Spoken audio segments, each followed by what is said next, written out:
La solidarité internationale avec les manifestants américains suite à la mort de George Floyd a trouvé écho en Afrique également.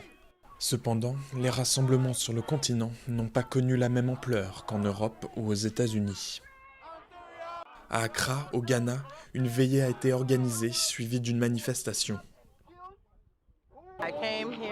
Je suis venue ici pour visiter le Ghana pendant 10 jours et je suis coincée à cause du Covid-19.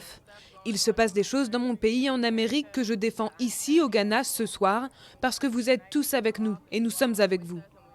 Nous sommes tous des Noirs, nous sommes tous des Africains et nous exigeons simplement le respect, l'unité, la justice, l'égalité, l'équité, tout. Nous ne serons plus silencieux.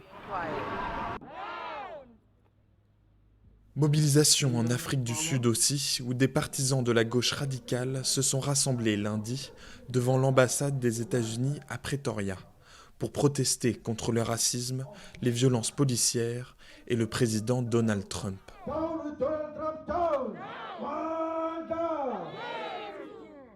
À Dakar, les manifestants se sont regroupés devant le mémorial de Gorée. Une cinquantaine de personnes se sont agenouillées en hommage à George Floyd. C'est intolérable, c'est inacceptable. C'est inacceptable parce que c'est cruel, c'est inacceptable parce que c'est raciste, c'est inacceptable parce que c'est injuste. Mais s'il est mort pour ça, mais il est mort pour nous. Ça veut dire que nous sommes tous des George Floyd. En Belgique, une statue de l'ex-roi des Belges, Léopold II, figure controversée du passé colonial du pays, a été retirée d'un square de la ville d'Anvers pour être entreposée dans les réserves d'un musée local. La mort de George Floyd a relancé en Belgique le débat sur les violences de la période coloniale au Congo et la responsabilité de l'ex-roi Léopold II, dont les statues sont la cible de la colère des militants antiracistes. Près de Bruxelles, c'est un buste de l'ex-roi qui a été vandalisé. L'acte, qui n'a pas été revendiqué, intervient à quelques jours du 60e anniversaire de l'indépendance du Congo, le 30 juin 1960.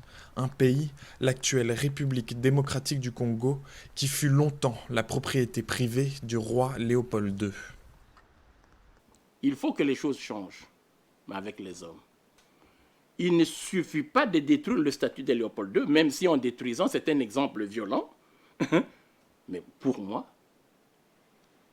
passer par l'explication, par la compréhension, par l'écriture, c'est nécessaire. Paradoxalement, une statue de Léopold II est toujours sur pied à Kinshasa, aux grandes dames de certains habitants.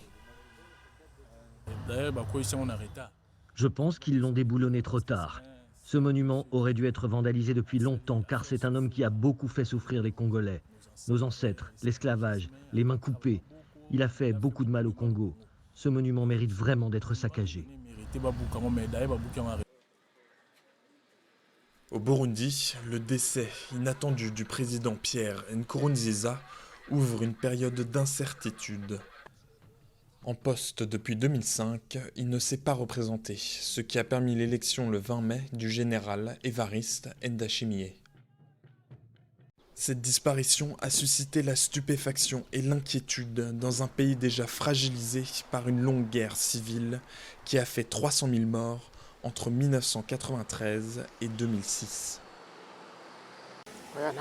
On avait peur. On se demandait comment les choses allaient tourner.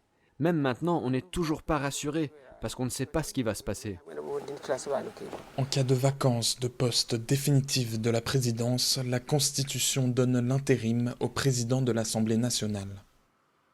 Jeudi, une réunion extraordinaire du Conseil des ministres s'est tenue pour discuter de la marche à suivre après ce décès soudain.